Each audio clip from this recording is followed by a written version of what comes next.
Hi, this is Thomas. Thomas is a project manager at a product development firm. 6 months ago, Thomas received what seemed like a simple project, designing and manufacturing a new smartwatch. The client asked, "How long will this project take?" Thomas skimmed the requirements, asked the team a few heroic-sounding questions, and replied, "About 6 months." The client smiled. The contract was signed. Everything looked perfect. Nice. But 3 weeks later, the design team found a flaw in the initial product prototype. The supplier couldn't provide the necessary components on time. The client decided to add new features. And well, the 6th month arrived.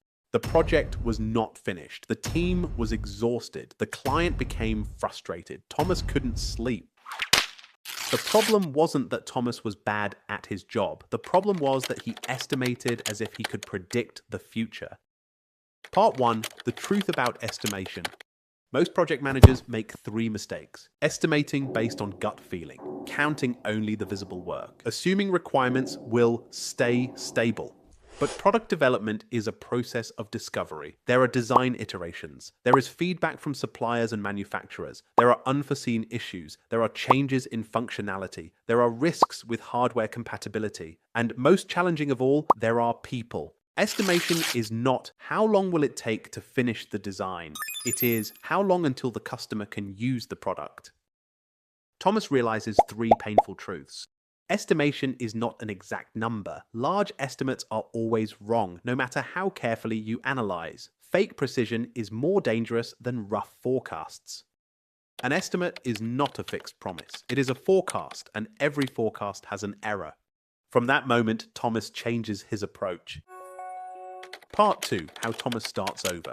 This time, Thomas doesn't rely on sticky notes and gut feeling. He sets up the project in task form, not as a task list, but as a living map of uncertainty. Every part of the product, every assumption, every unknown, all visible and trackable. Thomas follows 5 steps. Step 1. Break down instead of estimating one big chunk. Instead of asking, "How long will it take to complete the entire product?" Thomas asks, What are the main components of the product? Which parts are more complex? Which parts are simpler? Which parts are familiar and which are new? Each component is broken into pieces small enough to complete in a few days. If something cannot be estimated, it is not clear enough yet. Step 2. Include the invisible work. For every part, Thomas includes prototyping and testing, feedback and revisions, communication with suppliers and manufacturers, waiting for parts to arrive, certifications and regulatory approval, final assembly and quality checks. He no longer asks, "How long will it take to design the hardware?" He asks, How long from start until the customer can buy it? estimation means time to the real value, not just time to complete the design. Step 3. Reduce uncertainty before giving numbers. For parts involving new technology or suppliers, Thomas tells the client, We don't have enough information to estimate this yet. We need a few days to explore first. the team tests prototypes, evaluates different suppliers, and explores alternatives. Only then, Thomas provides numbers with buffers that reflect uncertainty. No guessing, no pretending to know. Step 4. Use past data. Thomas no longer asks the team, "How long do you think this will take?" He asks, Have we built something like this before? This kind of sensor was used in the last product we developed. How long did it take to integrate it? This casing design is similar to the one we used last year. It took 2 weeks to finalize. Remember, reality beats imagination. Step 5. Use ranges, not fixed numbers. Instead of saying, "The product will be ready in 6 months," Thomas says, Based on what we know today, it will likely take between 5 and 7 months. We'll update this after each prototype phase. the client feels transparency, realistic, involvement in decisions. Part 3. When things start to drift. In week 3, the team discovers that the supplier is delayed in delivering a key component for the heart rate monitor. He does 3 things: stops and reassesses, clearly explains to stakeholders what has been tried, what didn't work, what new options exist. Make decision together, reduce scope, extend time, change direction. No one is surprised, no one is ambushed, no one has to be a hero. Part 4, the 5 estimation techniques Thomas uses.